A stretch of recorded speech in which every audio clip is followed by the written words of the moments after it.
Good afternoon, everyone. Welcome. I'll introduce myself in just one moment, but first I have to make an announcement about the space's accessibility.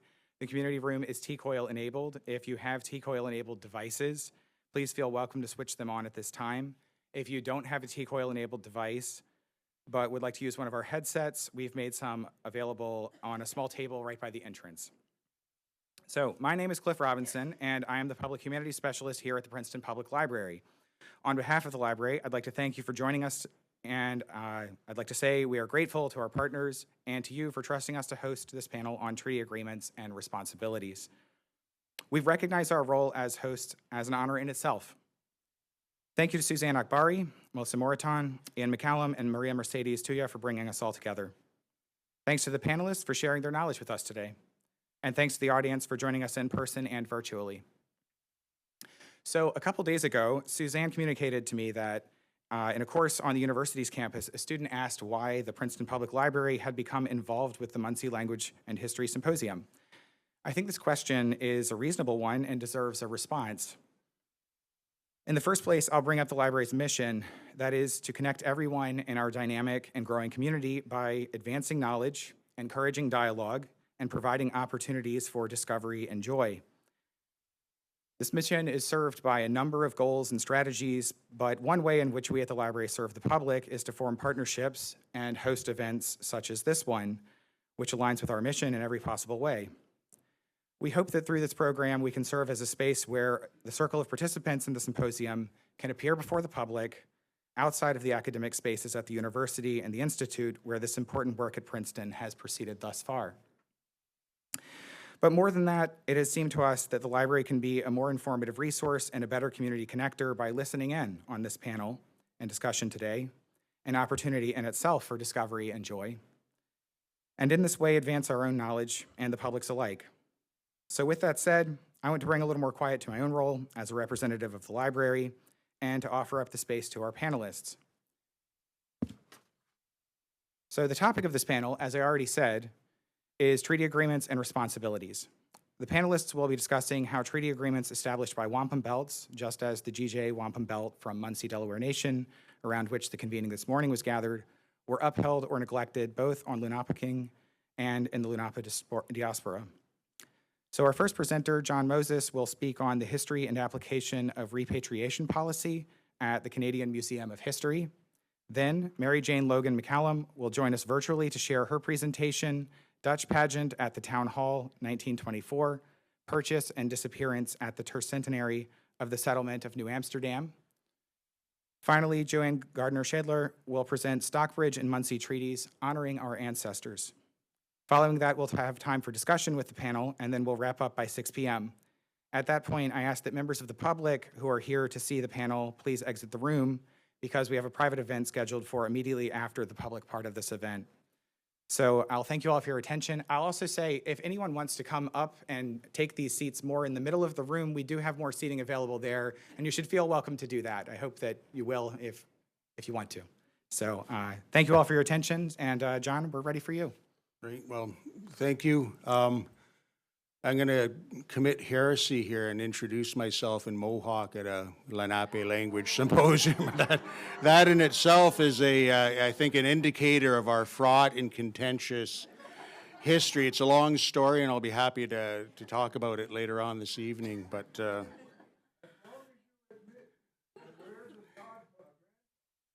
that's it. Everything's fine. No, that's good.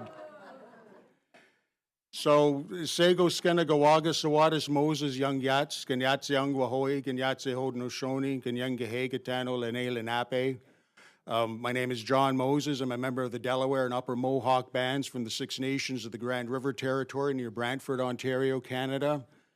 That's where both my parents were born and raised, and where the majority of my extended family members continued to live and work.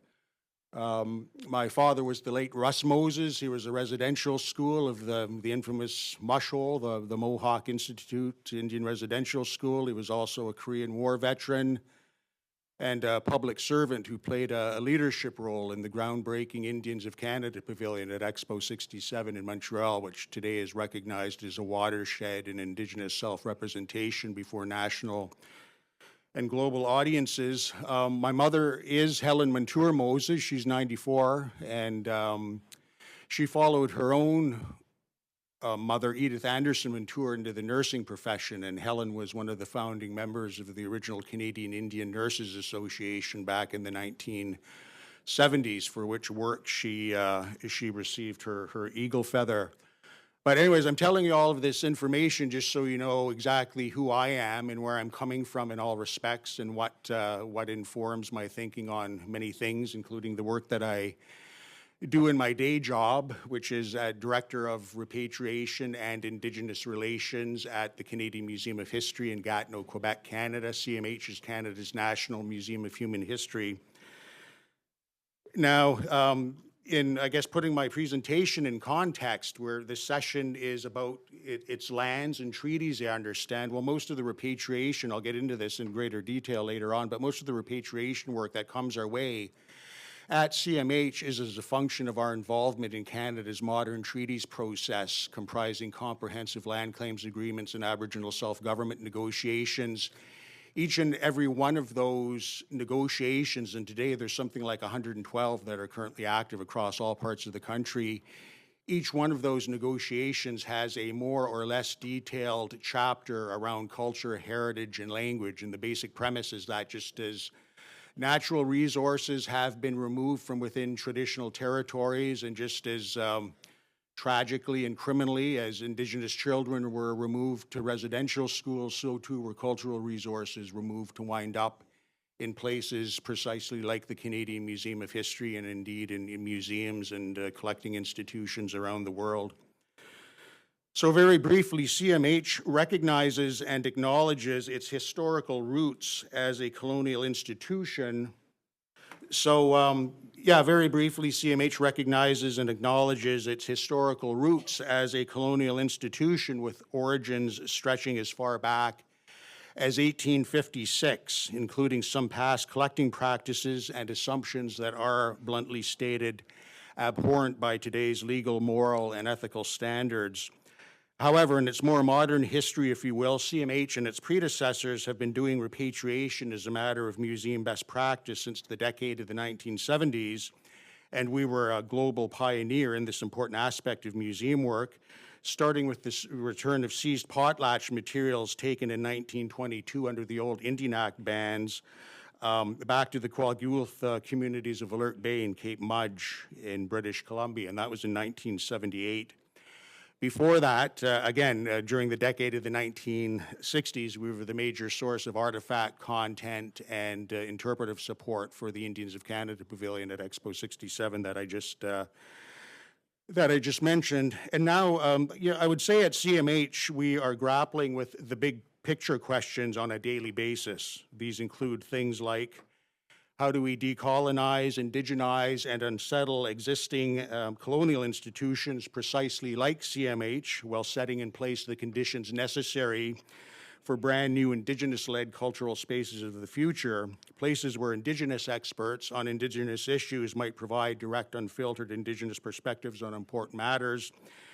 Who gets to speak on whose behalf regarding representations of indigeneity in the museum and gallery space?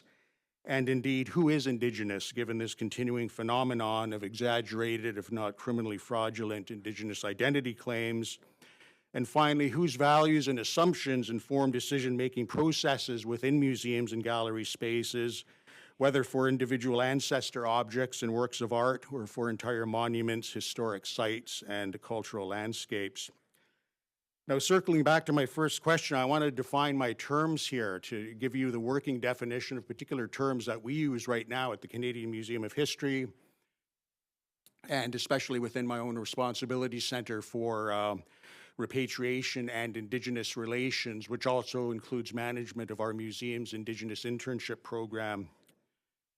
So at CMH, to decolonize means to view the entirety of our core museum functions through the lens of UN Declaration and the Indian Residential Schools Truth and Reconciliation Commission calls to action. These core museum functions comprise collections and research, including conservation, exhibitions and programs, including in the Indigenous internship program, and museum policy administration, including repatriation.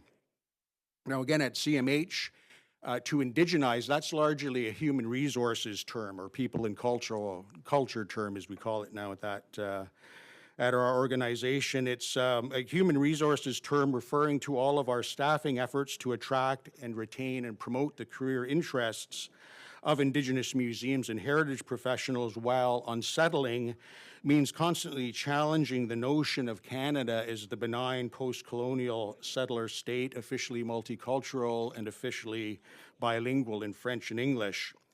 We must make a constant effort to recognize the constitutionally protected Section 35 Aboriginal and treaty rights, and to prevent these from being subsumed beneath overarching discussions of Canadian multiculturalism and equity and diversity more generally.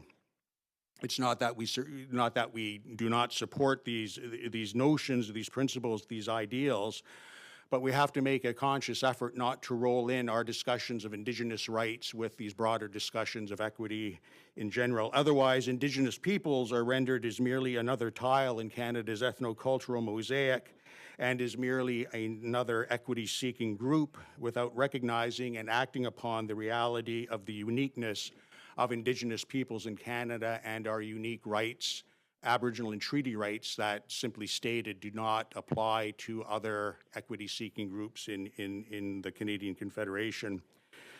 Now, as to the specific matter of repatriation, the current CMH repatriation policy is a board-approved document, dates from 2001. It was last reviewed in 2011, and it's being reviewed again right now to ensure that it continues to meet or exceed the most recent standards and expectations around museums and their Indigenous relations as articulated in Canada's own UN Declaration Implementation Act, called Bill C-15, and the Indian Residential Schools Truth and Reconciliation Commission calls to action. The CMH repatriation policy is what we call a criteria-based policy that prioritizes the return of specified categories of Indigenous ancestors and ancestor belongings that have historically been identified by Indigenous peoples themselves as being the priority items for return. These comprise physical anthropology, i.e. collections of Indigenous archaeological human remains, the burial materials associated with those human remains, Indigenous ancestor objects of a sacred, ceremonial, or ritual nature, museum materials acquired under conditions of theft, duress, or trespass onto Indian Act reserve lands or other Indigenous traditional territories, property owned in common, meaning, for example, Northwest Coast Clan crests and insignia, Plains First Nations medicine bundles, and germane to the gathering today, Haudenosaunee and Anishinaabeg wampum items, wampum belts and associated wampum paraphernalia. And then finally, important cultural patrimony or matrimony, as the case might be, meaning objects that are esteemed based on their artistry, their rarity, or their important historical associations.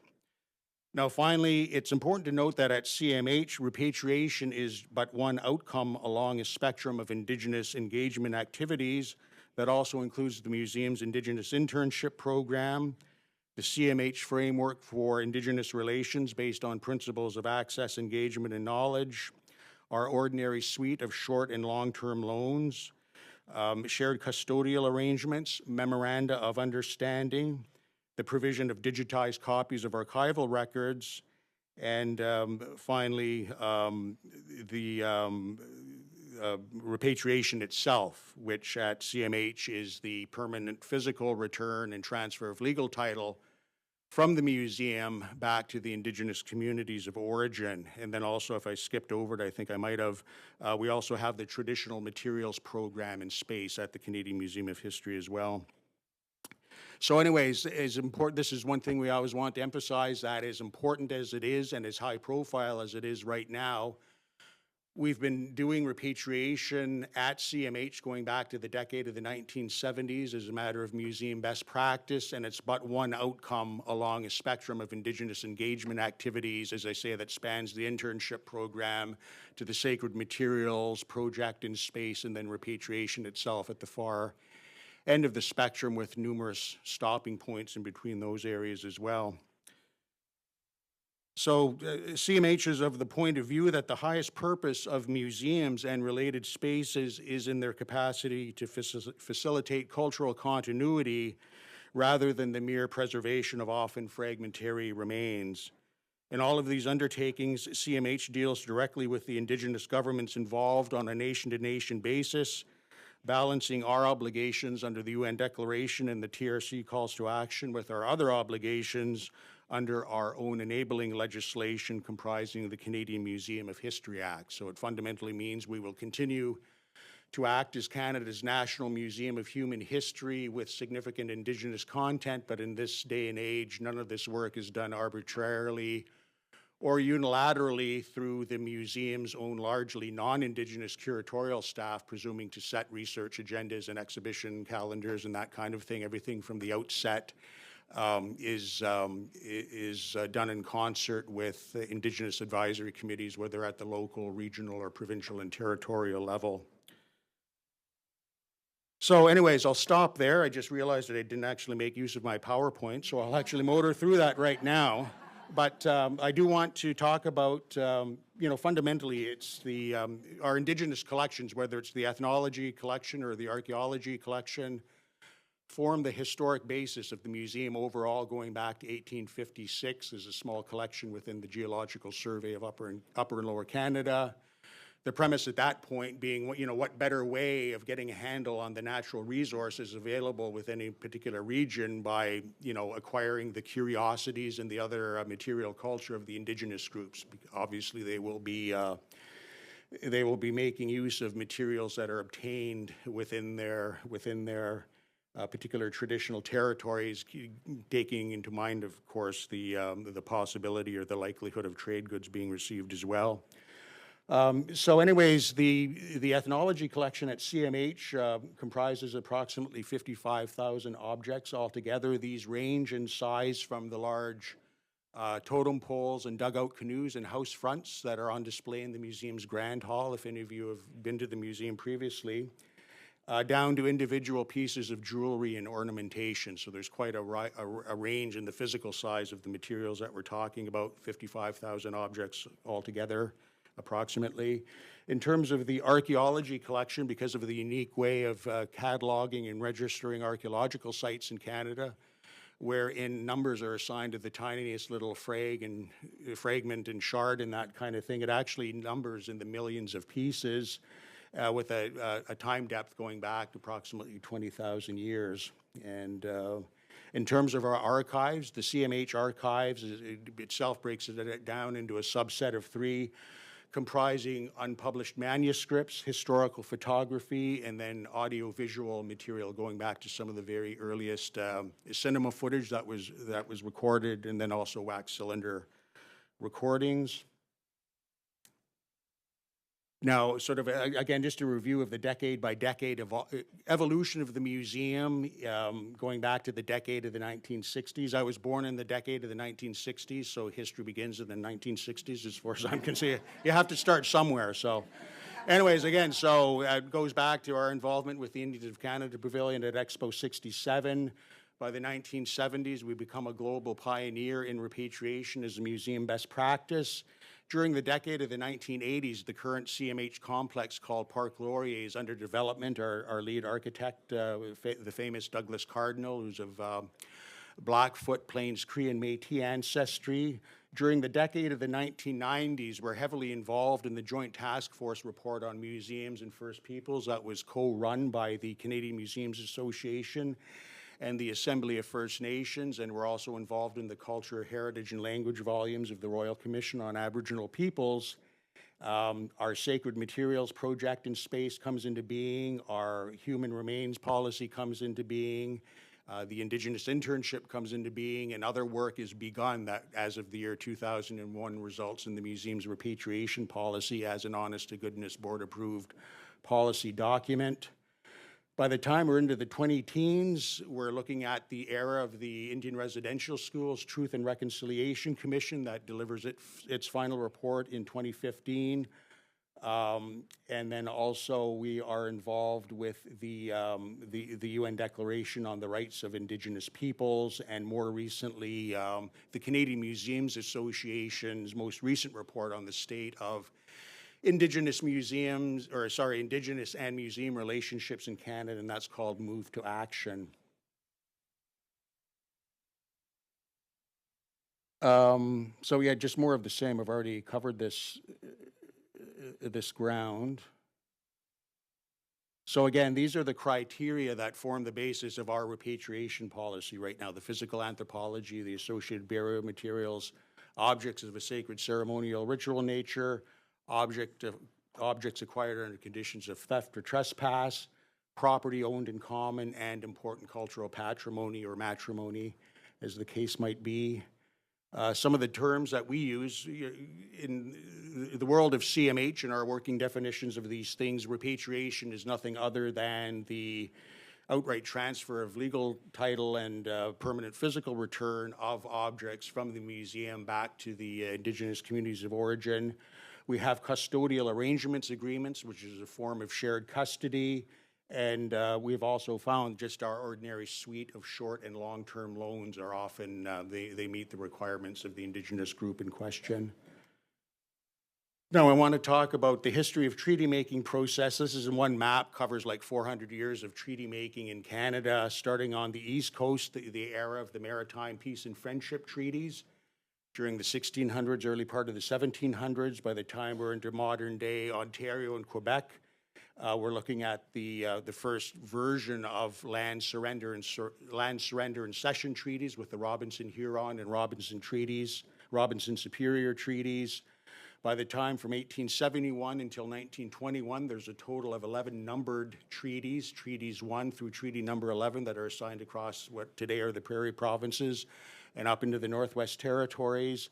And then starting in the province of British Columbia, as of 1973, there was a major Supreme Court of Canada decision called the Calder decision that recognized in principle this notion that, yes, indeed, Aboriginal title and rights and various forms of sovereignty survived the application of British and later Canadian sovereignty, is setting in place the conditions necessary for a modern-day treaties process comprising Aboriginal self-government agreements and comprehensive land claims agreements, and especially within the province of British Columbia, overlapping or competing claims. With the exception of Haida Gwaii, there's not one river valley, not one frontage that you can think of in BC that is not subject to multiple overlapping claims. So how does the museum, what role can the museum play in helping to adjudicate those overlapping or competing claims? And yeah, our ongoing questions and priorities: how do we decolonize, indigenize, and unsettle? You know, continuing to balance our obligations under the Museums Act with our obligations under the UN Declaration Act and the TRC, and how do we integrate Indigenous traditional care within the museum setting? And this is something I'd raised in an earlier session. I think we're only just getting past this notion now of traditional care, often forming pipe ceremonies and smudging ceremonies and you know, the generation of smoke and that kind of thing. I think in an earlier era, this was perceived as a potential threat to the collections that had to be policed or surveyed or controlled somehow. In this day and age, in a post-UNDRIP and post-TRC environment, we want to normalize Indigenous traditional care within the museum setting so that things can be done without having, you know, making all of these elaborate arrangements in the sort of the weeks preceding any visit to inform fire marshals or to make sure there's a uniformed security guard standing there with a fire extinguisher at the high port, basically getting in the face of the elders and the traditional knowledge keepers and that kind of thing. And again, emphasizing that repatriation is but one outcome along a spectrum of Indigenous engagement activities.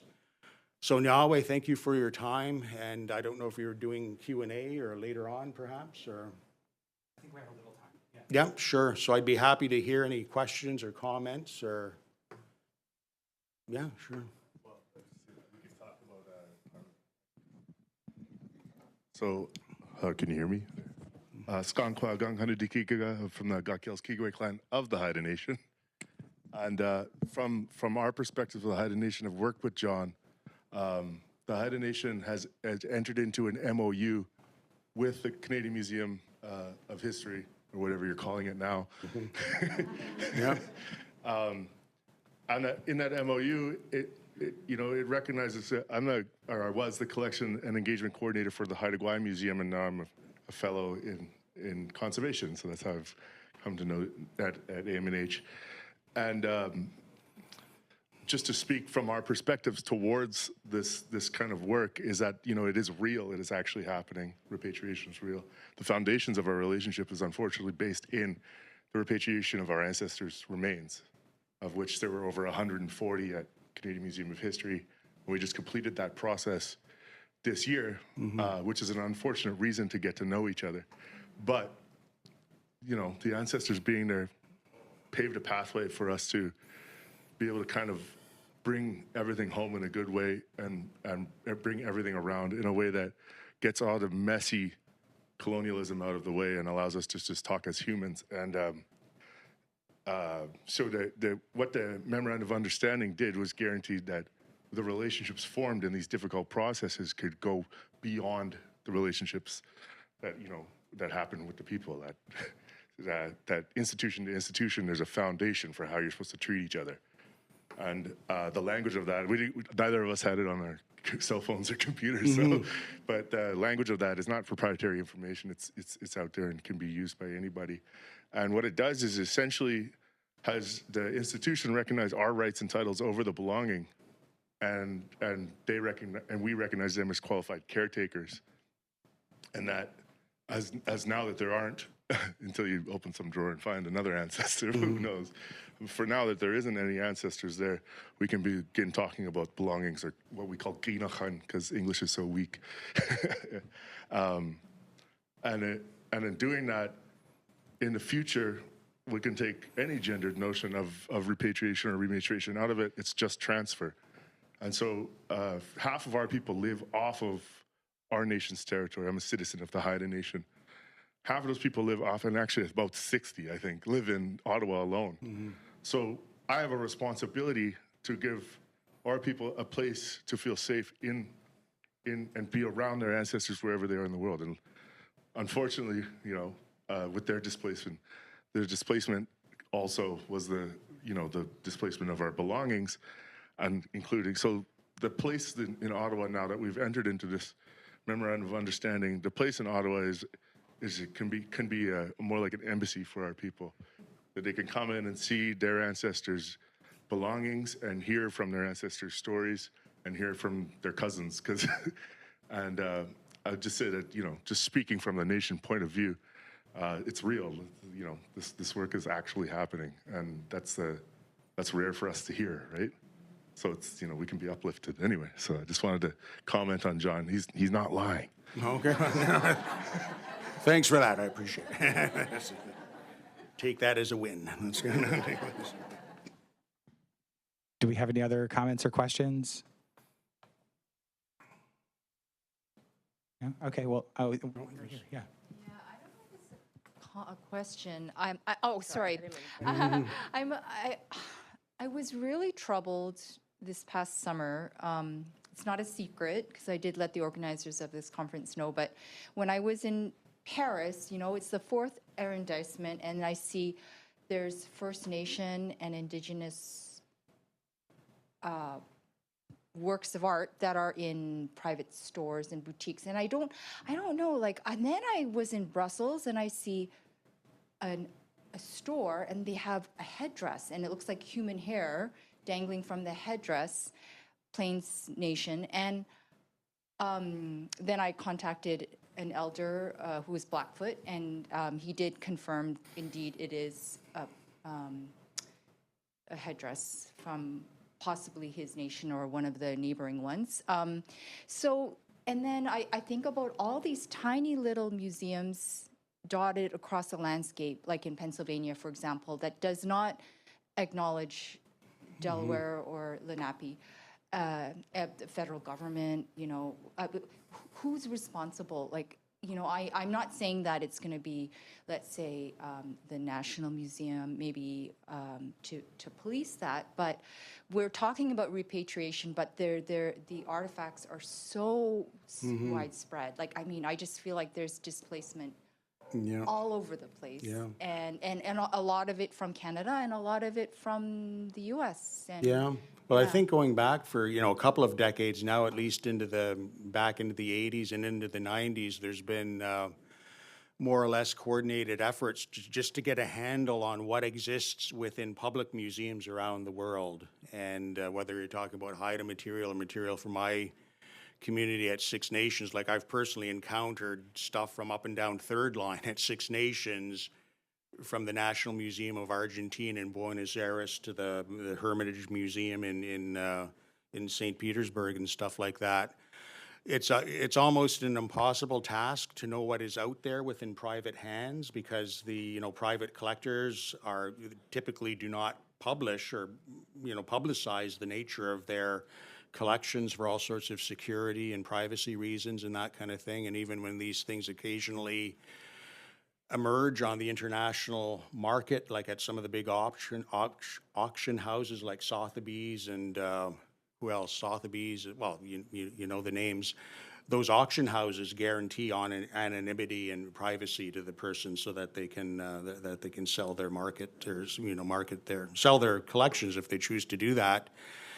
And indeed, there's a movement out there within the private art movement that property rights are human rights. So they're arguing, well, this is my private collection, this is my property.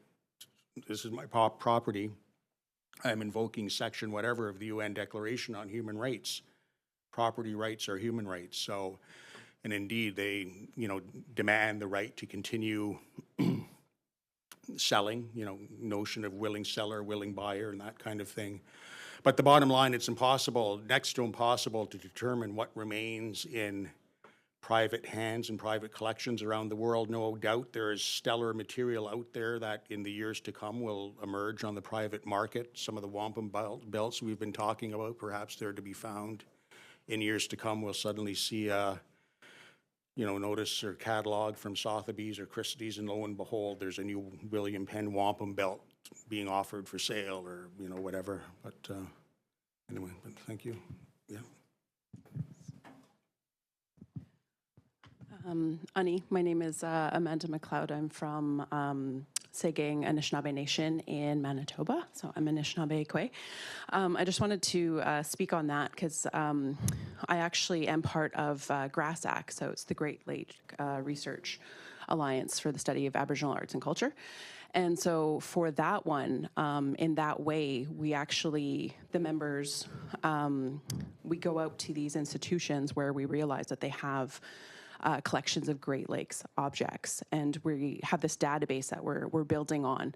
And the way that we actually identify is just through networking and talking to people, because I worked with Dr. Maureen Matthews at the Manitoba Museum for 4 years, and so her and I actually at the beginning of December are going to be going out to Slovenia, to Ljubljana, because she had gone to a conference and she talked to a curator there who happened to say, like, oh yeah, we have a huge collection of Great Lakes objects in Slovenia, and we kind of went like, what, really? Okay. So we're going to go out there and we're going to document what they have, and it's kind of the first steps of creating a relationship with that institution, and hopefully we let everybody know what's there, and then in the future it may be steps towards repatriation, but it's one of those things where it's daunting to think about like how many institutions out there have objects from the Great Lakes region. And it's just through word of mouth that this organization is growing, so people are starting to be more open to having us as researchers come into their collections, because for a long time there was that reluctance because there was that idea of repatriation, and especially in Europe they were very against repatriation. As soon as you mentioned it, it's like they would clam up and just kind of lock down the barricades. But there's quite the movement now to kind of have that dialogue between. So that's, I guess, in terms of the Great Lakes region, that's how we're kind of very slowly kind of just chipping away at what's out there in the world. Private collections, we don't really have people contacting us for that, so don't really know how we're going to function with that.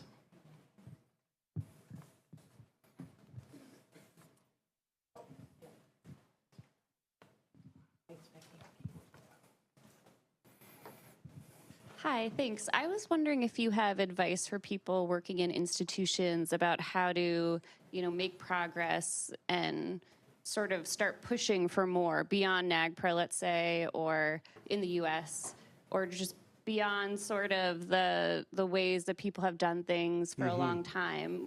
When you were developing these policies or MOUs with communities, did you face pushback from administration at your institution, or do you have advice for people on how to navigate those conversations that can be difficult sometimes? Yeah, well, certainly there are, some opinions and values are, deeply held and they're entrenched. And to be quite frank, in some cases, it's a matter of waiting for, people retire and, move off the scene, and there's a new generation emerging all the time. It's certainly been a welcoming development over the past, 10 or 15 years that every year within Canadian borders anyways, there's an increased number of Indigenous graduates across the range of the museum and heritage-related disciplines. So those are the people that we would like to be recruiting as people like myself take our retirement and that kind of thing, start nurturing the next generation. But the problem that we're finding is that because the universities in Canada right now each have such robust Indigenous recruitment initiatives, a lot of the new graduates are being re-recruited directly back into academia. And so we have we frankly, in many cases, we can't match the material benefits, the signing packages and everything else like that. So we have to position ourselves, we have to make ourselves appear an employer of choice and a career destination of choice through focusing on other means, and that's being able to demonstrate to people, and this is where CMH still needs to work on it. We need a vice president Indigenous, we need dedicated representation at the board level, one each for First Nations, Métis and Inuit. And from my perspective, the writing's on the wall. Really and truly, the time has come for a national Indigenous exhibitions and research centre in Canada, alongside the range of the other, existing national museums. If Canada can have a National Museum of Immigration, if we can have a National Policing Museum, surely to God we can have a National Indigenous Exhibitions and Research facility of some sort. So. But yeah, they're deeply held values that some people have, and they're entrenched. It's part of their DNA, I guess. You just have to wait for people to pass from the scene, and you redirect or recruit others. Now, the other issue too is that you can't, institutions. It's one thing to do the land acknowledgements. They've become, de rigueur at gatherings like this, and doing repatriation. But it's about more than land acknowledgements. It's even about more than repatriation. Again. These things are just points along a spectrum. You have to look at internship programs. You have to look at traditional care spaces, both internal and external. You have to look at, a range of arrangements short of repatriation itself, because quite often that kind of approach suits the needs well enough of the communities in question. So, Okay, at this point, I think we have to. Hi, I just Okay. have one comment. A couple of weeks ago in the New York Times, there was an ad by the Heritage Auction Company of New York City. They were advertising a cradle board and a number of other items. The cradle board started at $150,000 for bid. And I went online and got a picture of it in color and posted it on Facebook so people would know the value of something like that and the other items that were listed. Yeah, well, as many of us in the room know, like the material at the auction houses can go for hundreds of thousands of dollars, tens of thousands of dollars. North of 100,000 isn't unknown, depending upon what we're talking about. Okay, at this point, I think we'll have to we should thank John. Yeah. Thank you, John. Ni Shinzi, Mary Jane, Logan, McCallum, Ni Nonjia Inalahi Shogwiki and Winnipeg, Manitoba. Named in Lunaapeewak, Nawalotuman Wendaktakwach. I just got back from the release of the final report of the Special Independent Interlocutor for Unmarked Graves and Burial Sites associated with Indian residential schools. And so this was reported in the news. in Canada quite extensively last night, and it's a really important study. It's a lot like, one of those massive studies that the Canadian government does, like the Truth and Reconciliation Commission, but this one was very much led by Indigenous people. And what has come out of it is a national framework for dealing with the issue of what they're calling disappeared children from institutions, including Indian residential schools and hospitals in Canada. It is amazing. The event was incredible. A couple of important things to know about it. Again, they're using the language not of missing kids, missing children. They're using the language disappeared, which borrows from kind of international human rights terminology. And says that basically these are intentional and deliberate acts that were behind the deaths and burials of children at residential schools, including the now kind of desecrations of burials of First Nations inmates at residential schools, hospitals, and other institutions. So that language of starting to use disappeared as opposed to missing pushes, I think, our, how we see Indigenous history in Canada. Another thing that the report does is it suggests that we need an independent 20-year-long Indigenous commission of investigation into finding those who were disappeared in these institutions. So this is sort of suggesting that the legal framework within Canada to study these things is very insufficient. So like our access to information laws prevent us from seeing documents that would be helpful in finding children.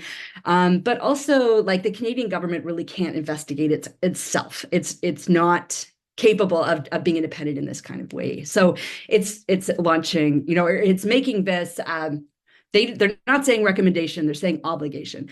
They're putting an obligation on the state to do this kind of 20-year commission of investigation.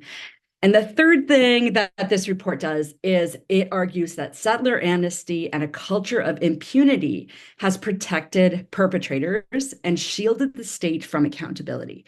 And so this is a long overdue conversation in the country. Not only is like residential school denialism pretty widespread here, but also we have never really understood state Indigenous relations in Canada as involving crimes against humanity. And looking at Indigenous people as kind of survivors of genocide. These are still, kind of in denial for many people in Canada. And so I think this report's really important for changing our conversation in lots of ways in Canada. And it is because really of the survivors of the schools and elders and communities that have really got us starting talking about these things. And I believe that one of these elders is in the group there. I know she's in New Jersey, but I don't know whether she's in the crowd. Wilma Snake, who's part of the survivors group at Munsee, the Munsee Lenape Warriors, who are doing that kind of work that is hoping to commemorate and reconstruct that kind of history of residential schools in a way that centers on Indigenous people. So I saw a film that Wilma Snake was in, as well as a couple of other people from Munsee. So it was very cool yesterday.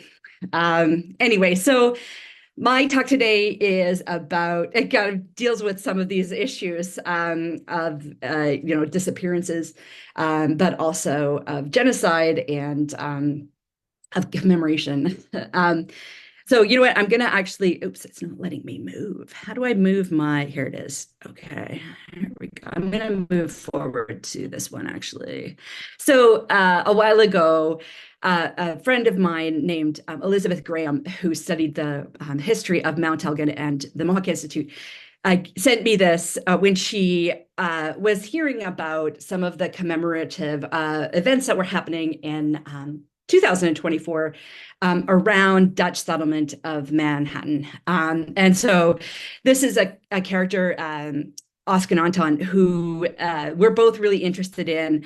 And this was a piece of like a newspaper for probably musicians or people interested in musical theater in New York. An elaborate Dutch pageant was staged at Town Hall, May 15th, celebrating the 300th anniversary of the settling of New Amsterdam.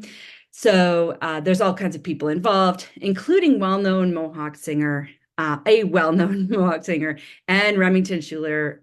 And I hope that I'm saying these names right, because I'm actually not sure on the pronunciation of some of the Dutch names I'm going to talk about. But anyway, here he is, and he's at the Dutch pageant. And as we might guess, reenacting some form of the purchase of Manhattan, which is a big part of this this celebration. So anyway, that just sent me down this rabbit hole of what the heck is going on here in Manhattan in 1924. So, 100 years ago, they're celebrating the Tercentenary. What are they doing? How are they doing it?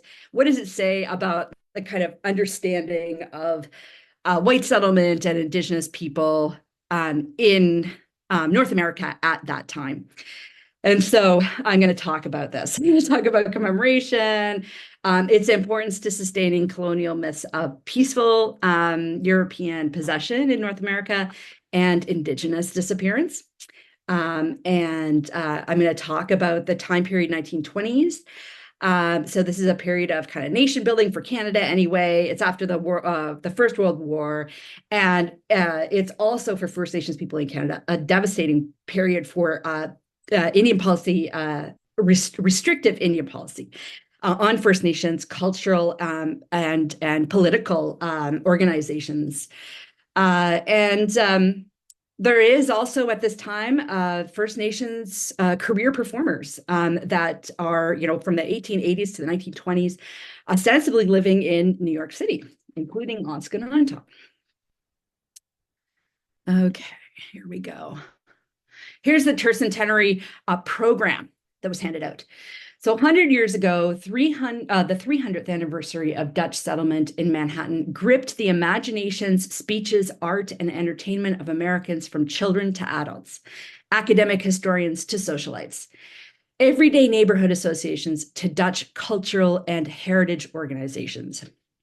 One example of this historical commemoration, which really continued for several years, 1924, 25, 26, was the quote-unquote Dutch pageant held at the newly built New York City Town Hall, which was a kind of progressive theater. It's not a city hall, it's actually theater. It's an auditorium and a club for political education and discussion.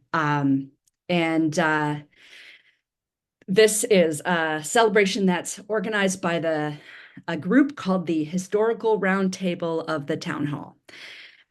So a group of white settler suffragist women, probably aged around 40 to 60, who one observer stated were interested in the romance and the founding and growth of the city. So the roundtable was chaired by Mrs. Henry Addison Alexander, who was Eleanor Roosevelt's mother, while the Dutch pageant committee itself was chaired by Mrs. Schuyler Nelson Warren, who, they were an import business on the New York Stock Exchange. So they were wealthy individuals. The committee and the cast members were from wealthy families descending from Dutch settlers and included Mary King van, here we go, Rensselaer. No one's gonna, if you're correcting me, I can't hear you. Anyway, so she's an author, a historian, and she was a founding force behind the City Museum of New York, actually, which was founded in 1923. And then also members of all kinds of other Dutch families. So I used newspaper records to take a closer look at the pageant itself. So the pageant as a form is this popular turn of the century kind of art form that's part theater and part art. It's part reenactment.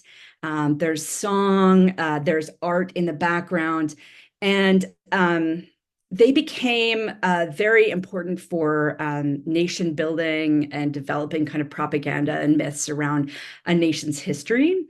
particularly celebrating capitalism and white supremacy and obscuring the violence of settler colonialism.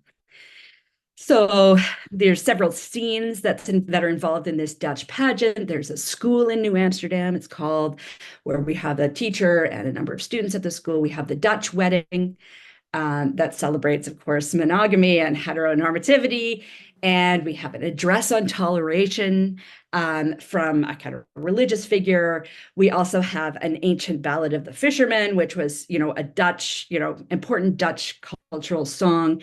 And many of the cast members took on roles of their direct ancestors. But as far as I can ascertain, there were no Delawares performing as part of this event.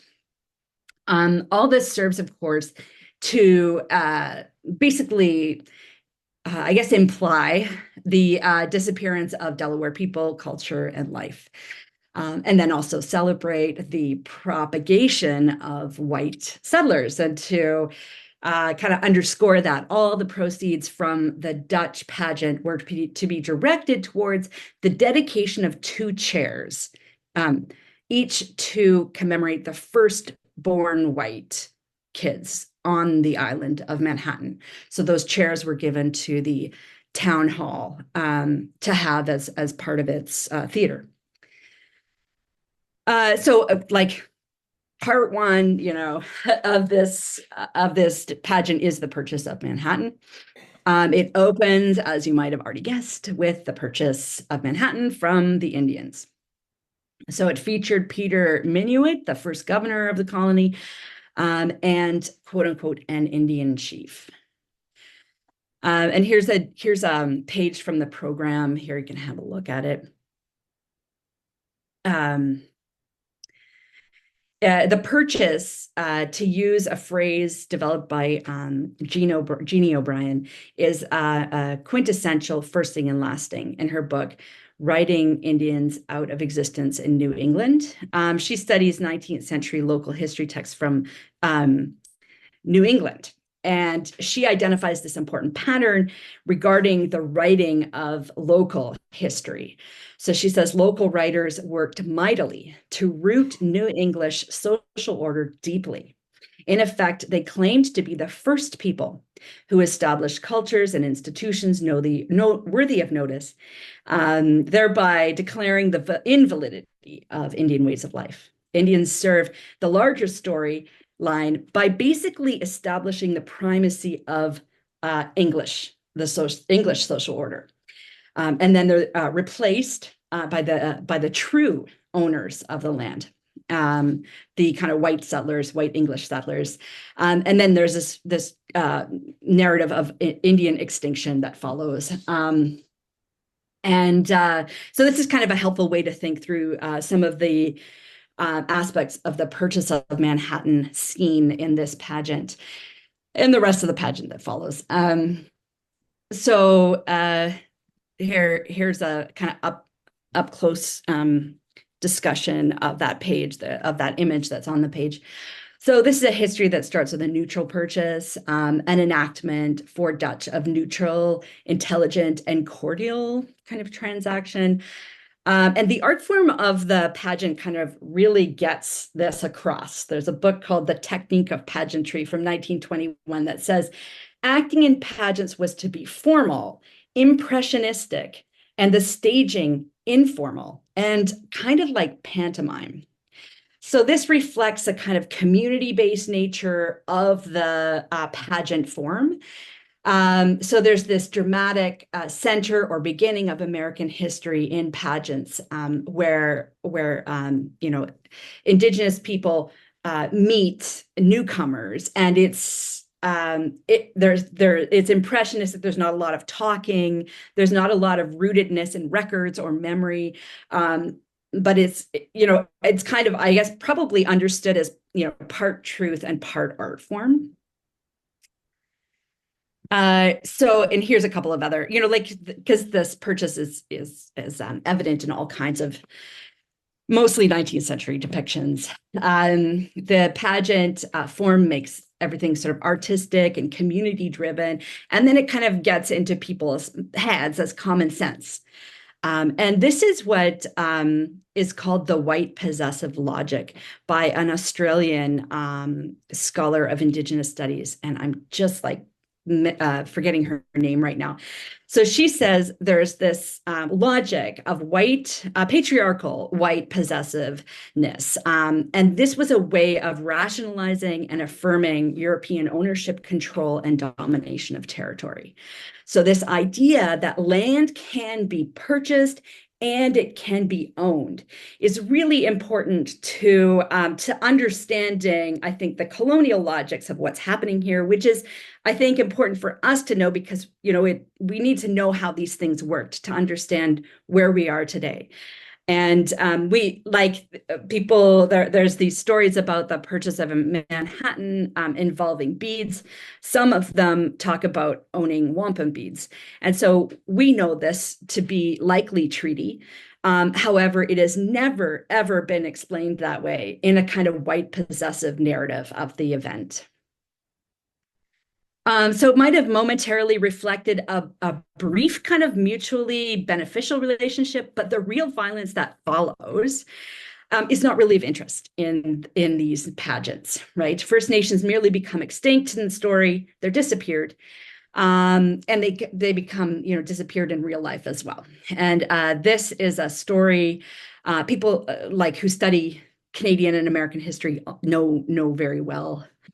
Like the purchase of Manhattan happens in 1926. And so there's this they're doing this in 1924. So they're kind of like conflating the settlement and the purchase of Manhattan. And so the chronologies of all of this doesn't really matter. Like the main thing is we own the land now.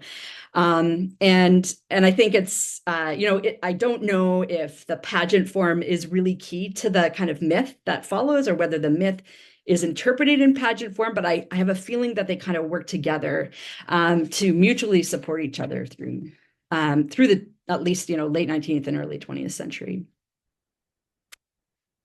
Okay, a little bit on Oskanonton. Oskanonton is also called Chief James Deer, also Louis Deer, Louis Deer, also Louis Deer, and also Rowie Oskanonton, as we've been looking him up in the ancestry.com. So he was from Ganawage. He is not to be confused with the famous performing deer family, at least as far as I know. So this would be James Running Deer and his daughter Esther, or Princess Running Deer, who were pretty well-known performers at the time. He is, I don't think, in any way connected to them, but I don't know that for sure yet. So he's an opera singer, he's a baritone, and he's part of a substantial number of vaudeville, Wild West, and formal actors and musicians at this time. He attended Mount Elgin Residential School, which is near Munsee-Delaware Nation, so on Chippewas of the Thames First Nation. And there is a ton of photos of him in the newspaper. And I know a little bit more about this because a woman kind of started collecting all of this information, and I don't have her name on here right now. And she then gave all that information to Elizabeth, who's now shared it with me. Anyway, he has this amazing career. He was in England before he did the 1924 pageant. He has, he writes letters to all kinds of famous people, and he's really well known. There's a short clip of him singing in the British Pathé website, so you can actually go and listen to him if you're interested. He sends his daughter to Mount Elgin in the 1940s, and there are two people who remember him having come to visit. So they remember having a famous opera singer come to visit his daughter at Mount Elgin in the early 1940s. And so this is like, in tracing his life, there's a lot of questions because it's not always consistent. There's a lot of different stories that are told about his origins, and to the point where he becomes a famous opera singer. So getting some of that reassurance or triangulation, I guess, from oral history is really important here. So at the pageant, he performs this purchase. He also chants Indian folk songs with a number of other kind of Indian vaudeville people. Louis White Moon, who was a Mohawk from Kanyen'kehaka, also living in New York City. He went to Carlisle. So we also see like a residential school history connected to this. Princess Chickadee, Princess Wanawaska, who I can't locate, Princess Goldenrod, who's purportedly Penobscot, and I think that she retired to Maine after her career. Chief Red Eagle, who was a Haskell Indian Institute graduate. A guy named Jack Bove, who I think is just a white guy, a big band singer who they had also performing with this group. Louis White Moon, Chief White Moon, I can't, I think he's from what they say, St. Regis, right? He's a lecturer and a demonstrator. White Eagle and White Feather, I don't know who those people were. And Chief Red Eagle, who was an Iroquois, is a Mohawk. So there has been some work done on vaudeville actors. A book by Christine Bold just came out about this. And she makes the case that these actors, kind of took opportunities that were unavailable to them largely in their home communities. And this is especially true for Canadians or Indigenous people who lived north of the border. And this was a way of kind of maintaining a kind of Indian identity that was unmarked by colonialism and the profound kind of negative influence of really the 19th and 20th century on Indigenous people. So there are no Lenape people, as far as I know, involved in this or other Manhattan Purchase scenes.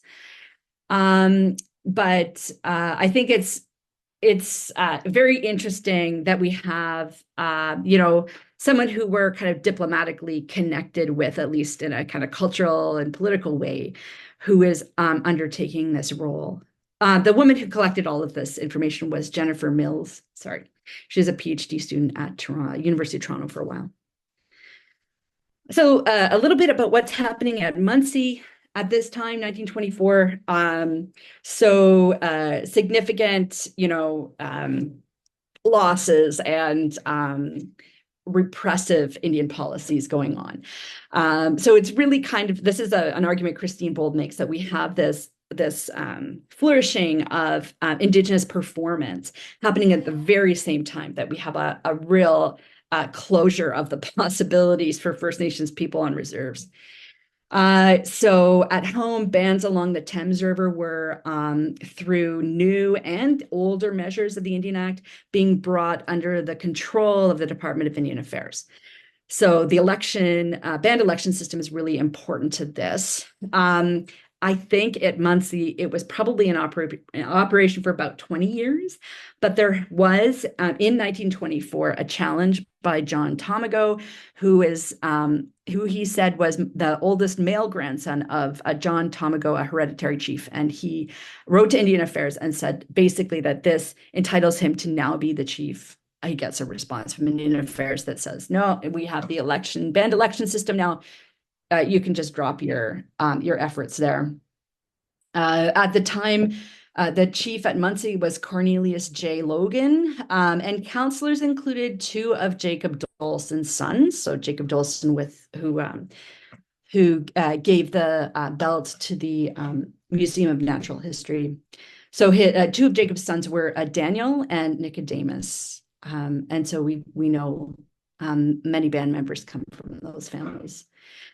There's a general concern at the band level, at the level of First Nations at Munsee and other bands in what they call the Indian Agency. So this kind of region that's regulated by an Indian agent, that the Indian agent here in the middle, Thomas McCallum, was was a scoundrel and a cheat, and was stealing money from the band, and that he didn't like First Nations people. He was treating people badly. He was talking about people very badly.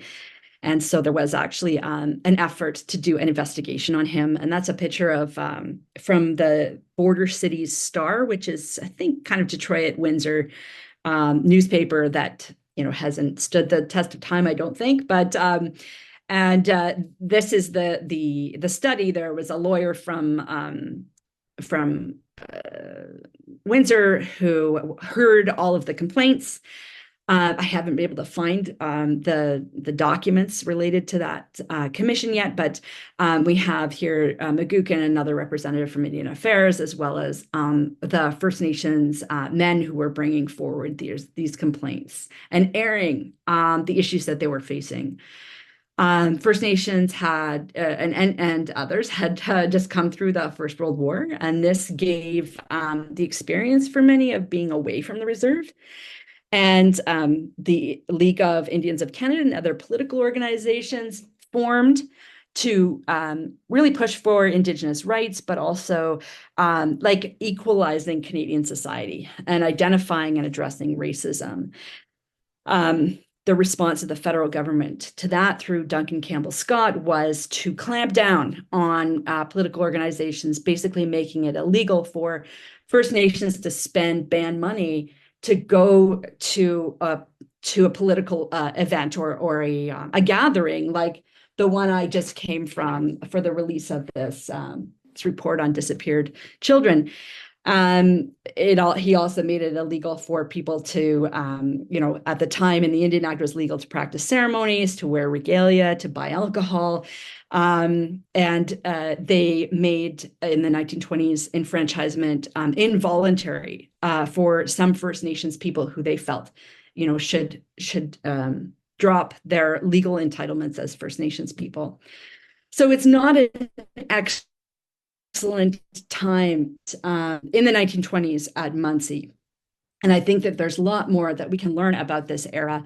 And it, I think all of this history is just fascinating. And I don't know, I hope you're kind of getting the connection, I guess, between that era of the creation of the wampum belt and the donation of it to the museum, and also the other things that are going around in kind of Munsee social history at the Thames River.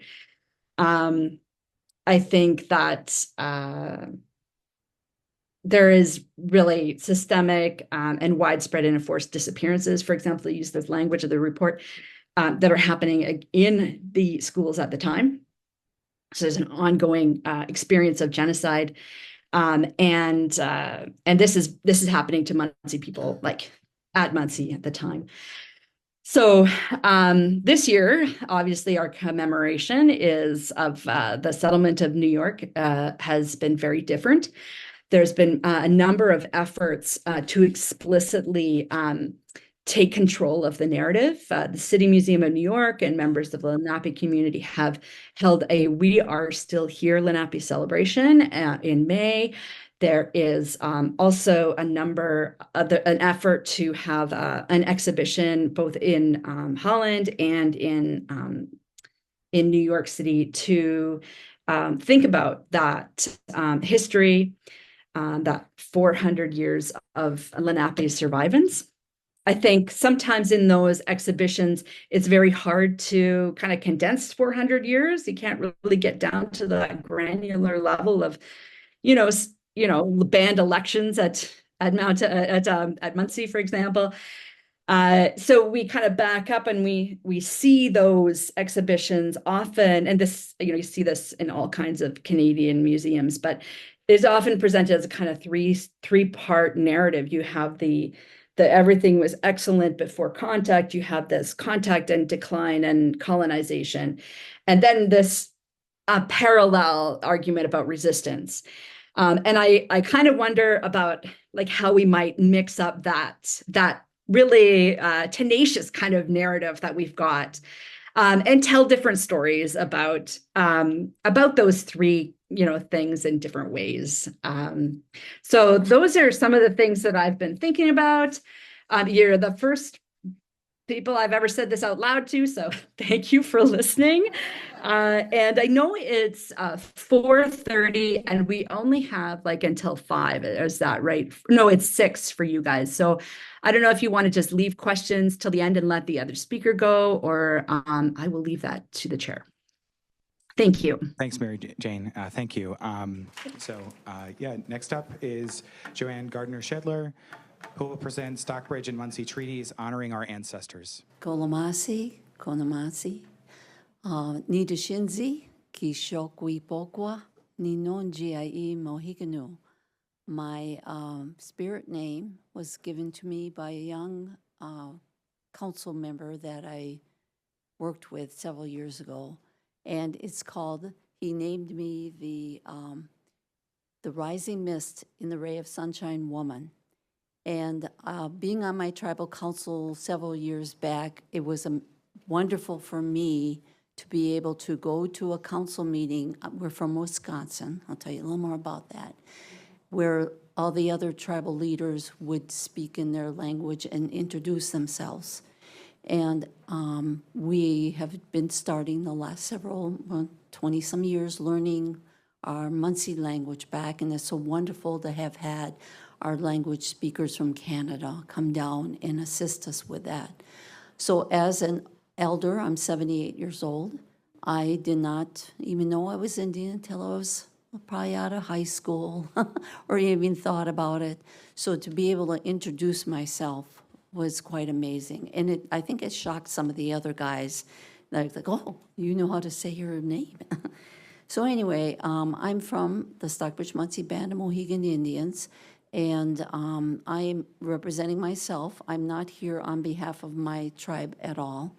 My relatives, my 2 grandsons are here, my daughter's here, so I'm really happy that they're coming along, because the first time I came back here to the homelands, it's something that many of us who haven't done that and came back, and it's amazing. I was born and grew up in Wisconsin, and never really understand our name of our tribe once I found out I was Indian. What is Stockbridge? Munsee? Oh, we're also Mohican.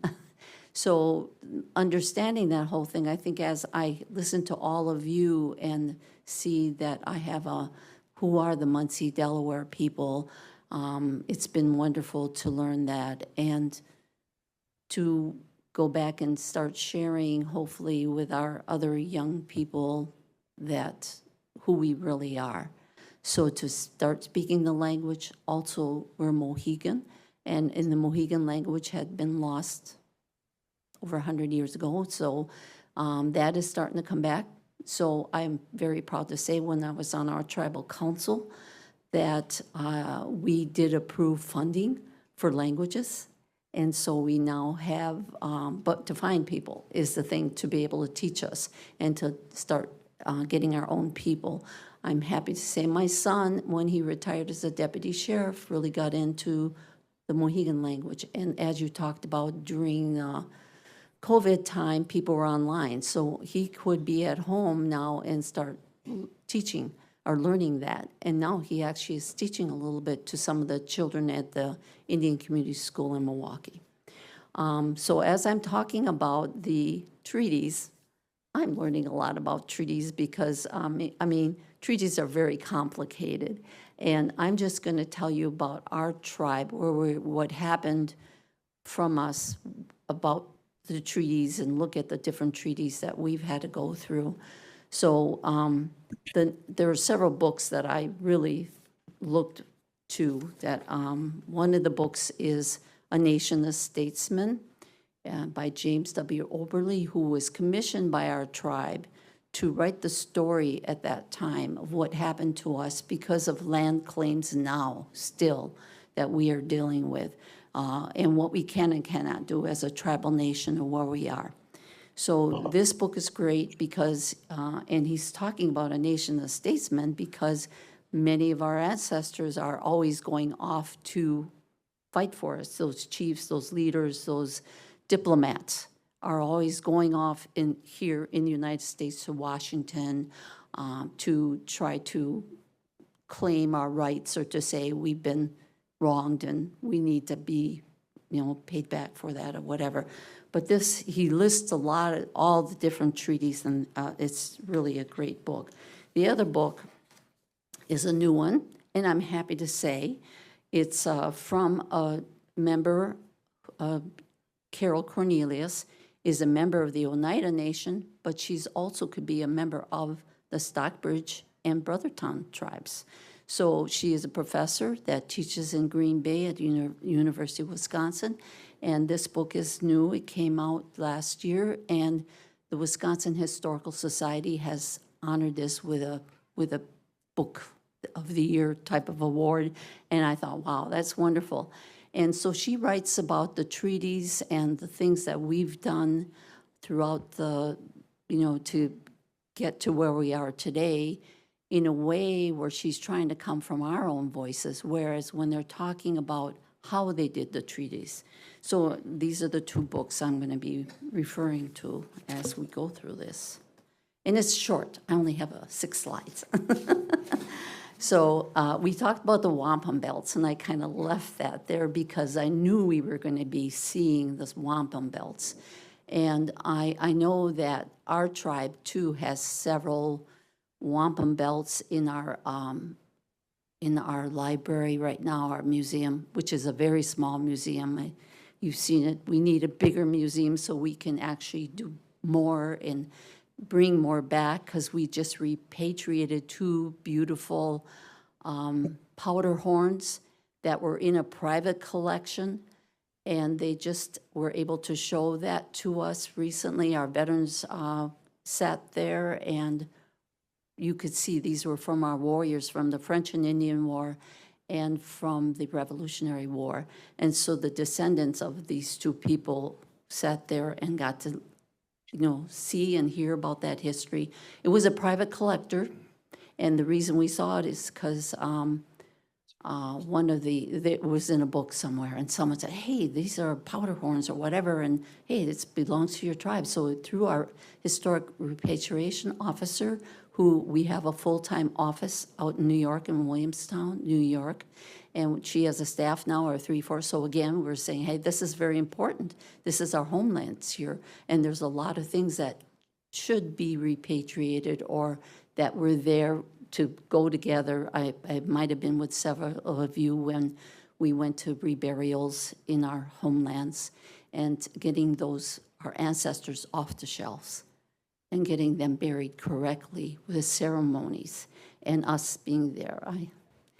It is a very emotional thing to do if you've done that, and still thinking of all those other people that are there. And so we have our policies about how we do that, and I know every tribe is different. So the wampum belts are, to see that wampum belt and to read about some of the things that Carol talked about with the 6 nations, and when we first started doing treaties together, that there would be wampum belts a part of that.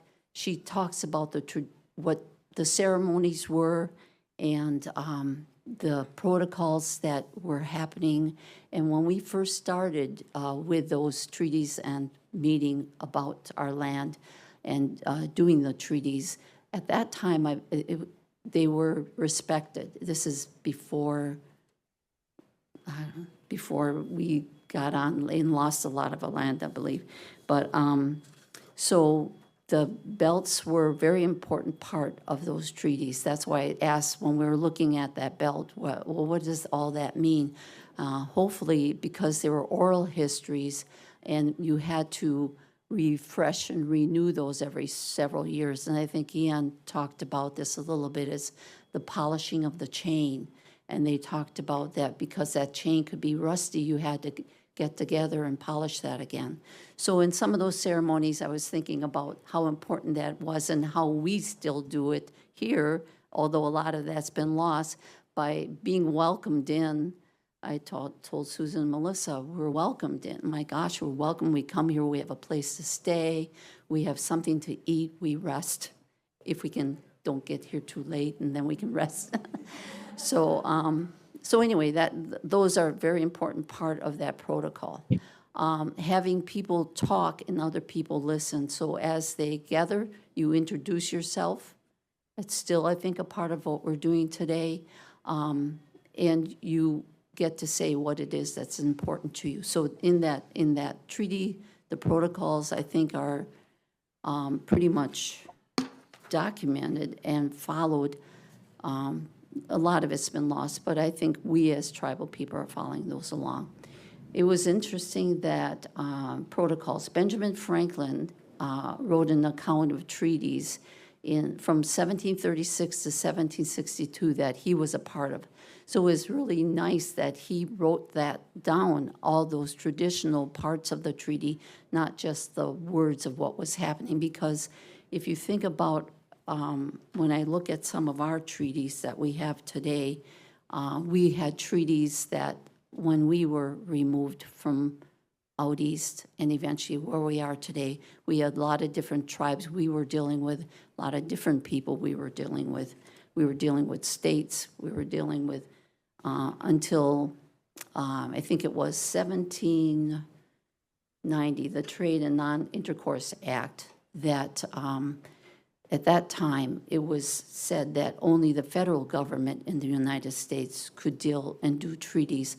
Otherwise, like New York at that time, actually, they went above and beyond that, and they illegally were trying to deal with the tribes and push us further west. So, let's see, I'll give you a list of some of these treaties. So these are just some of the treaties throughout the time that our tribe has dealt with, along with some of the other tribes. We were being called the New York Indians, which at that time is when the state of New York and the land groups wanted to take our land. But the first 1794, because we were involved in the Revolutionary War, and then we came home and our land was gone, and we were very poor, so we had a huge loss of our homelands. So after that time, we were in the town, it was Massachusetts, Stockbridge, Massachusetts. That was a mission town. And in that mission town, other tribes came there also, because the Oneidas came for a little bit and they said, we don't like it, we're going. Other tribes who have really lost a lot of their land also came over to Stockbridge Mission Town, and some stayed. One of the people that was there was one of my ancestors, Bartholomew Calvin. He was a leader, a chief with the Delaware Nation in New Jersey area, and he fought to try to keep their land there, but eventually they left because they were invited by the Mohican people and the people at the town of Stockbridge and that mission. And then eventually they had to leave. And by the time we ended up in New York with the Oneidas, that's when a group of the Delaware people came in and joined with us in Stockbridge.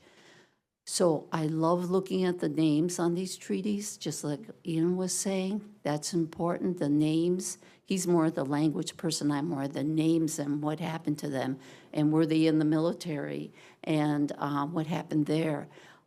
So in New York, they were there for just a short time also. And then the treaties that they had during that time, eventually, again, those New York Indians were pushed further west. We ended up in Wisconsin. We ended up at several different places. We were basically homeless. I think about that.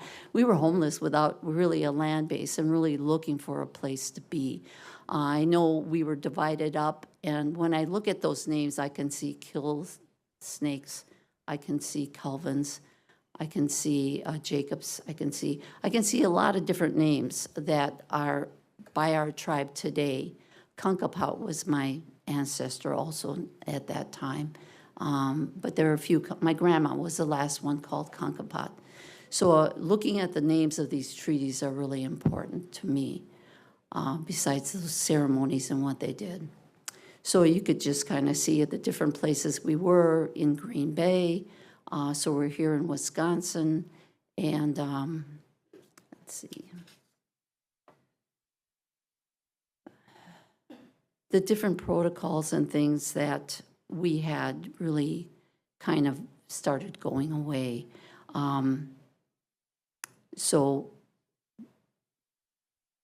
let's see, in 1831, the United States and the Chiefs and Warriors, we were trying to do our own land claims or land treaties when we were 1831. So we're in Wisconsin and trying to deal with working with the Menominees and the, they called them the Winnebagos at the time, but they were the Ho-Chunk people that lived in that area. Some of those treaties, we lived there, some of the people started coming there, and then eventually the United States came in and said, no, there were disputes. There were changes in leadership for the Menominees. There were also difficulties in interpretations. So even though we're all Algonquin speakers, the Mohican, we also had issues of understanding of what are we saying. Like the Menominees were thinking, oh, you can have some land here, whatever, but where that is and what happened was always ended up in a dispute. So anyway, the United States came in, and of course they took over a lot of the land, and they worked with the different tribes, and ended up with different treaties. Again, here we are, more treaties. We think we have a spot in Wisconsin, and we're along working with other nations to try to make sure that we do. We were in Wisconsin. I should have had pictures so you could have seen that. But in Wisconsin, it was by Lake Winnebago, which is a big lake, the biggest lake in Wisconsin. So we were around that area. And then more disputes happened. Of course, then the farmers and people in that area weren't happy because we had good land by Lake Winnebago.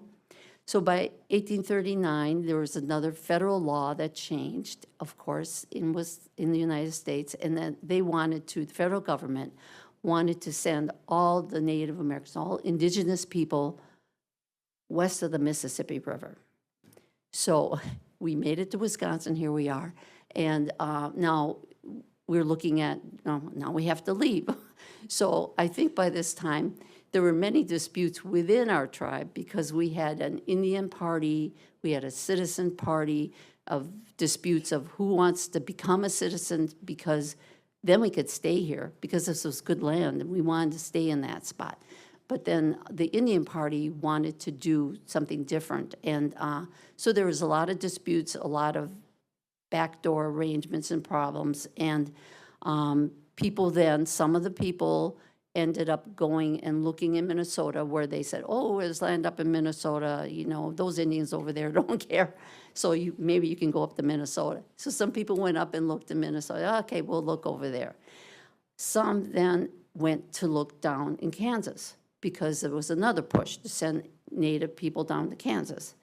So there was some of my ancestors at that time, about 1837, there was a group of Munsees from Canada, because as a part of people went up into Canada, and how did that work? And so about 100 of them wanted to come down, and they stayed by us in Stockbridge, Wisconsin for a couple years, and then they knew they had to look to go somewhere else. So a group of them took boats and traveled down to Kansas.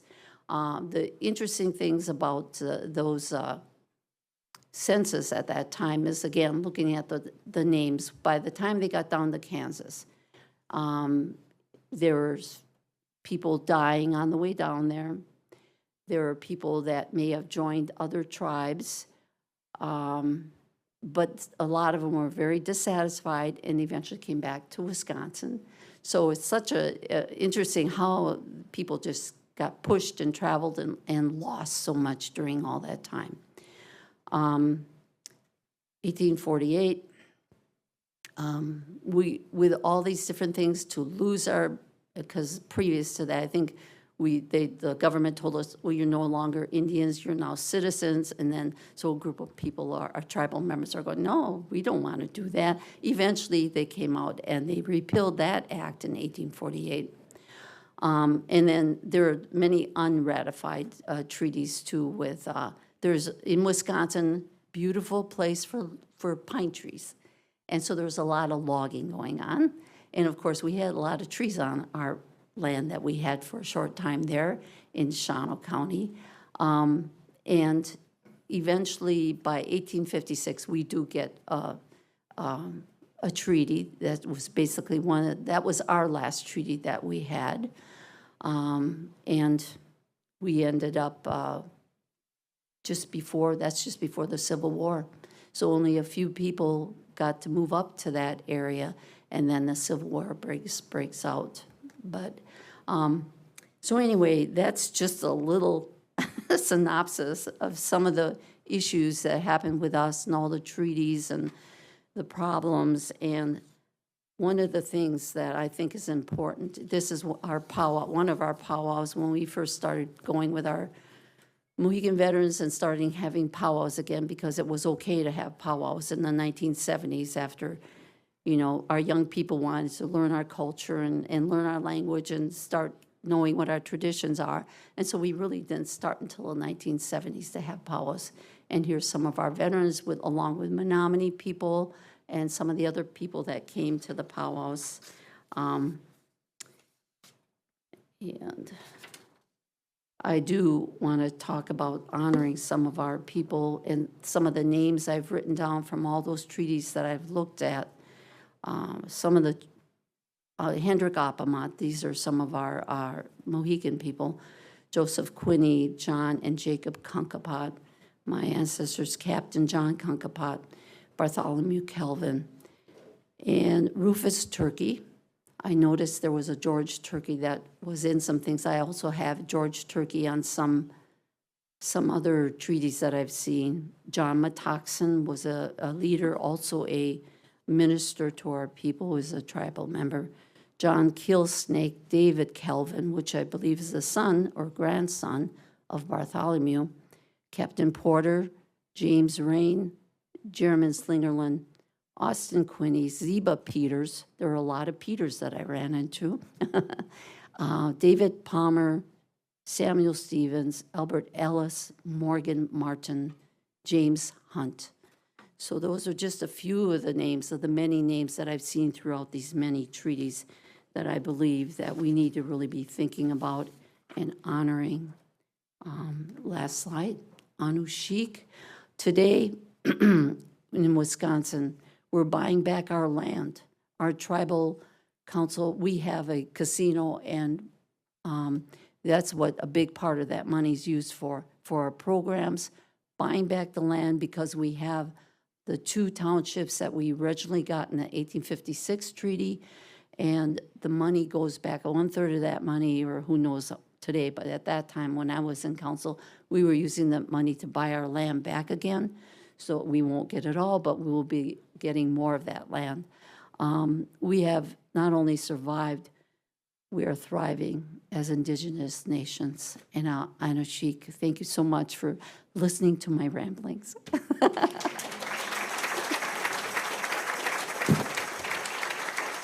Thank you. Oh. Okay, thank you for the panelists. Thank you for your presentations.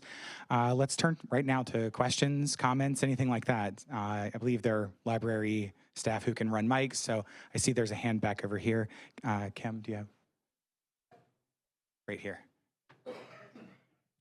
Yeah, the year 1924 kind of rings a bell because that was the year that the U.S. Congress passed the Indian Citizenship Act of 1924. A lot of people don't realize that Native people were not looked upon or able to vote or even citizens, and yet they were fighting in the military, serving in every way, shape, and form. Anyhow, I'm going to do a talk on that for New Jersey History Day, and it's very complex and involved, but it's a good topic for this year. I think 1924. Mm-hmm. Right. Do you want to talk about your grandma? Yeah, I was just going to jump in on that too. 1924, yeah, I don't know what it is about that year, but there was a hugely important year at the Six Nations of the Grand River Territory as well, because that was the year within which the Canadian government intervened and the Confederacy chiefs and clan mothers were deposed, and or there was an attempted deposition or disposition of the Confederacy chiefs and clan mothers in favor of band council elections as per the Indian Act of that era. And, you know, I don't want to lecture anybody. We all know that history is not here to make us happy or to feel good necessarily. But that reform movement called the DeHorner movement was a homegrown movement at Six Nations. The Grand River starts leaving a paper trail by about 1860 with their petitions, whether it's to the Prime Minister or to the Governor General or directly to Queen Victoria. Group of people led by Delaware families and Tuscarora families that actually want to introduce elected band council elections, because by that point, a lot of the Delaware people and Tuscarora people had emerged as some of the more prosperous farming families on the reserve and some of the more prosperous small business owners in terms of mills and, you know, things like that. And they didn't have a full say. They had observer status only under the Confederacy system, because the Confederacy system continued to vest decision-making power in the 5 founding tribes, which are the Seneca, Cayuga, Onondaga, Oneida, and Mohawk. So the Delaware and the Tuscarora don't have a full seat at Confederacy Council. They continue to be concerned about the erosion of the Six Nations land base, and they organized themselves by the 1860s. Throughout the remaining decades of the 19th century, there's a whole plethora of petitions and counter-petitions back and forth. Come the time of the outbreak of the First World War, the official stance of the Confederacy chiefs was like, we're like the Swiss, until such time as King George V approaches us officially and formally at the level of international law as an allied nation, or until such time as the German Kaiser declares war on the Six Nations Confederacy of Iroquois and allied Indian nations. We're staying out of this. This is a white man's war.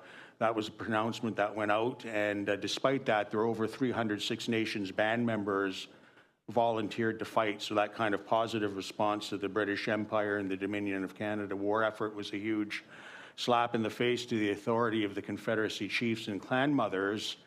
And of those 300, more than 300 who volunteered, 292 finally shipped overseas. Of those 292, there were 38 who didn't come back. They either killed in action, missing in action, or died of wounds and illness.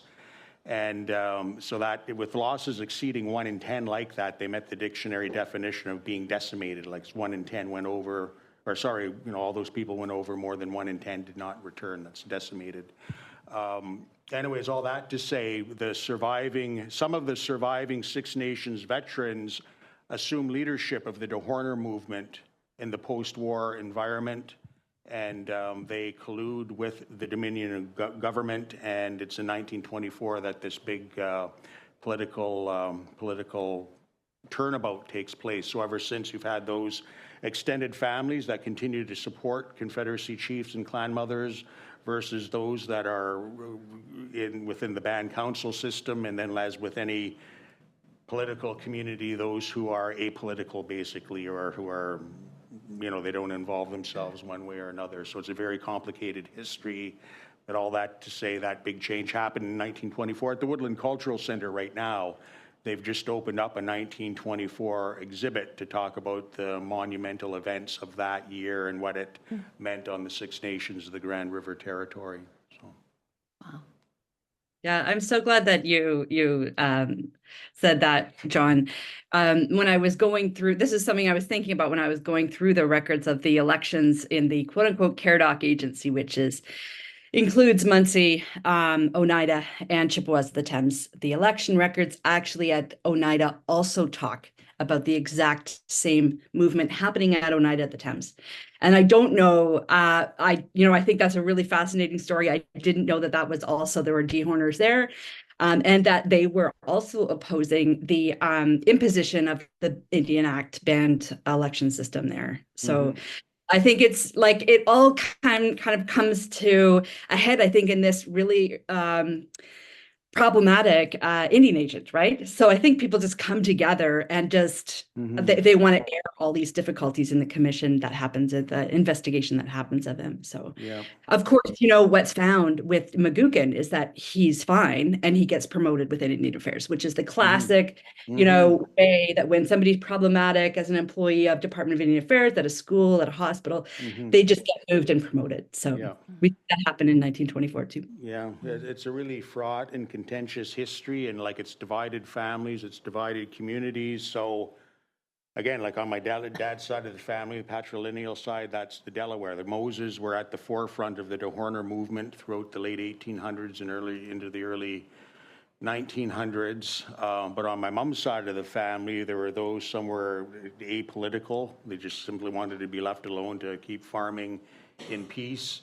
But others, there was another movement called the Mohawk workers, and these are people who, in terms of their religious or spiritual affiliation, they were actually Anglican. They were strong Anglicans, but in terms of their politics, they were equally staunch Iroquois sovereigntists. And so basically in my own family, on the Moses side, you have leaders of the Dehorner movement. On my mom's side of the family, one of my great uncles was Art Anderson Sr., and he was the recording secretary for the Confederacy chiefs and clan mothers from the 1920s up until like the 1960s. He was at this stuff for like 40, 50 years kind of thing. So had traveled overseas with Descahay, had been part of other delegations that went over later in the 20s and 30s and that kind of thing. So it's just, it's given that kind of political history, it's a wonder my parents ever got together, being from such, but anyways, they did.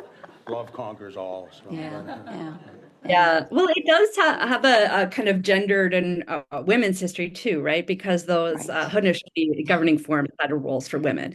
And in this correspondence around elections, I see appeals to have women be able to vote in the banned election system, which I've never seen before. Yeah. So that doesn't happen. Indian Affairs says, no, it's not in the Indian Act. We won't allow it.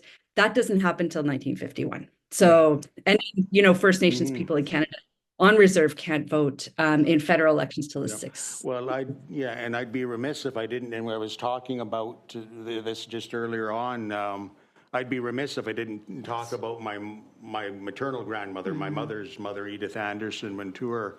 She was born in 1890, and as a young woman, she wanted to be a nurse. That was her calling, but under the Indian Act restrictions of that era, she was in danger of losing her band membership if she achieved any sort of technical or professional credential, because if you were in possession of such a credential at that point, you were considered to be assimilated, and therefore your name would be struck off the band list. So her way around that was to actually take her nurse's training in New York City, and she was living and working in New York City as a public health nurse in 1917. When the Americans entered the First World War. So she served, I get emotional when I talk about this stuff, but she served 2 years in France, didn't get back until 1919. By the time she got back, that previous Indian Act restriction had in fact been lifted. So she returned to Six Nations of the Grand River later in 1919. Met and married my grandfather, raised her own family, including my mother, and she continued working as a nurse and midwife at Six Nations right up until the 1960s, by which time she was into her 70s. But anyway, she's recognized today on a couple of counts. She's the first Indigenous person from within Canadian borders to achieve a credential as a registered nurse, notwithstanding under Canada's bigoted laws of that era. She was obliged to take her training in a different country. And under the Military Voters Act of 1917 and the Wartime Elections Act of 1917, status Indian registered band members who were serving in the British, Canadian, or Allied military forces were indeed, for a brief period of time given the right to vote. So she was a pioneer of Indigenous women's voting rights, and she used to host like a voting booth in her home on the Six Nations Reserve for those band members who chose to participate in the federal and provincial electoral system. So she was a big champion of exercising her hard-won right to vote. And I'll stop. Oh, that's great. Thank you. John and I had a great conversation about that because I'm a retired Army nurse. And so it was wonderful to hear what happened to him and his family and know that, you know, that your family are nurses too. In 1924, in Wisconsin, or in the United States, tribes were losing everything. Our tribe, through logging, through loss of land, we were just down to a few acres. And you know, the 1920s Depression era, there were no jobs, there was nothing. So there was just a few of those people that hung on because the other people had gone off to work other places and whatever. So we were just down to, in the townships of Red Spring, just a few people hanging in there. Many of our people did go off, the same thing. That's why we became citizens of the United States, because our people in the United States volunteered in higher numbers than any other population. So when they did come back by 1924, they were able to give them the vote. My parents were born in 1913 and 1920, so neither of them were citizens of the United States. They both ended up going to the boarding school on a reservation, and that boarding school was a Lutheran. It was called the Lutheran Indian Mission School. And so anyway, that they went to the boarding schools there, and a lot of the other ones, my grandmother was in Haskell, they were in Carlisle, so they were sent all over the place. So again, to me, it's just amazing that we're still here today. In the United States, there was a thing called the Indian Reorganization Act, which many of you might know, but at that time, that's when our tribe pulled themselves together, and those people that were having their own clubs and trying to keep ourselves together joined, got a constitution and became a federally recognized tribe at that time. So, thank you. Because that's a huge topic too, that link between, whether it's down in the States, you call it the boarding school system, and Yes. in Canada, we Right. call it the residential Right. schools. That link between residential school attendance and later military service, Right. that's something that people need Yes. to start really looking into. And certainly with our people in Canada, like during the era of the two world wars in Korea, I'd have to say the circumstances of Indigenous people were unique in relation to the rest of the Canadian population, because although we were still actively being denied the full rights and benefits of Canadian citizenship at home, we were nevertheless at the very forefront in fulfilling abroad what many would argue is that most onerous and profound obligation of citizenship in donning uniform and bearing arms against the country's enemies. So, you know, come peacetime, both in the aftermath of the First World War and again in the Second World War, the irony of having fought just recently for the liberty of small allied nations overseas was not lost upon our newly returned veterans. And so they, you know, revert from a position of relative equality with their comrades during the time they're in uniform and under arms, come back to Canada within those post-year decades, and again, there's an absence of, you know, the basic civil liberties and political and, you know, other rights that people take for granted. So, and I'd have to say too, with our Six Nations people, it was always very much in the context of His or Her Majesty's Indian allies, not allies of the Crown, or sorry, not subjects of the Crown, but allies of the Crown.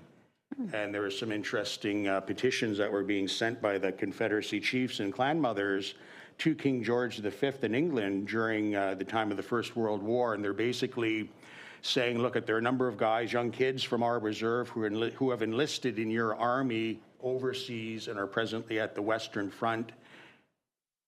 You know, they're 15 and 16 years old, send them home. And what they've done is they actually have photographs of the Truro Wampum and the Covenant chain belt that they've pasted to this paper document, this petition that they've sent.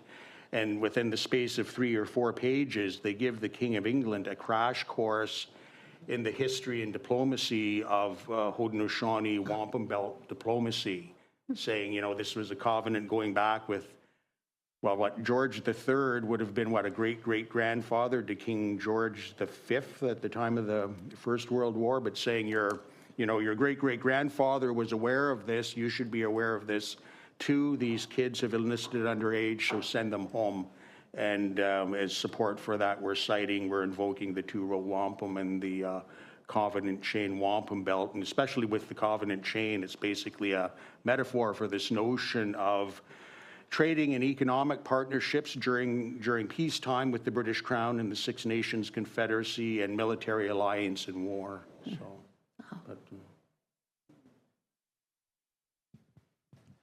Okay, do we have another question or comment?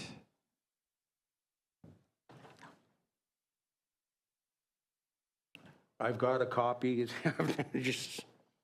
I'm a nerd, so I do these kinds of things.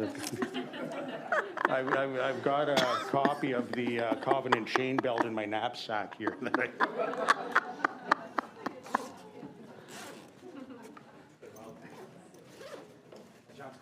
Make note that there is one comment from the chat on Zoom, which I'll come to in a moment, but I'll and make his display first.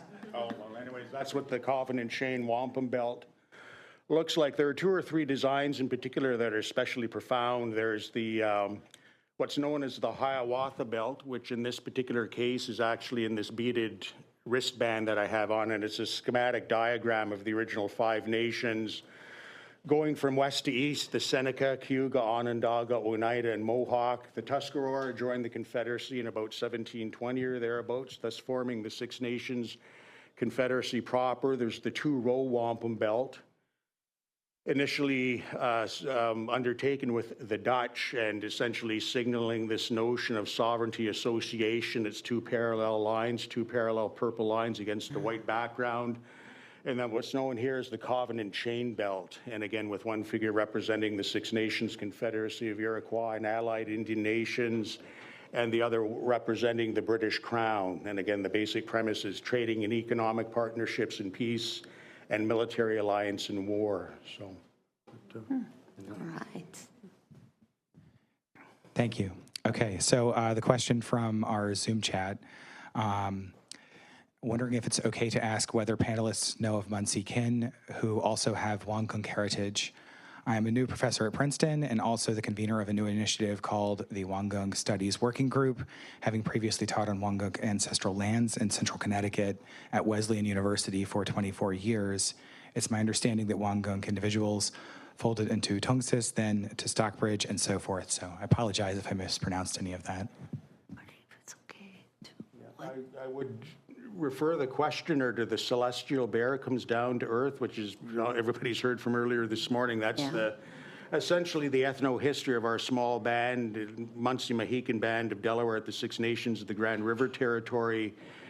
Within there, it traces the movement almost directly, like due westward from New England west. And the bottom line is that a lot of the Algonquin-speaking groups become refugees very early on and are widely dispersed early on.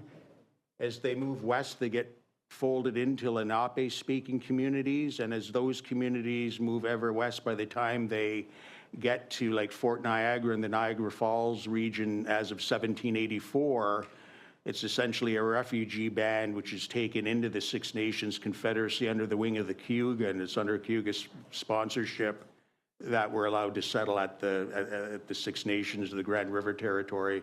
But there's reference to some of these small bands within the celestial bear comes down to earth. So. Great, thank you so much. And I see we've added that to the chat as well. So I think we might have time for another question or comment if anyone has anything more they want to add.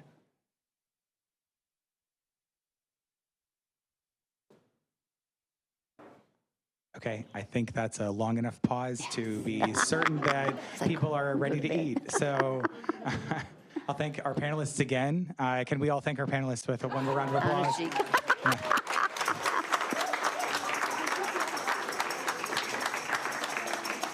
We're getting ready for trick-or-treating here.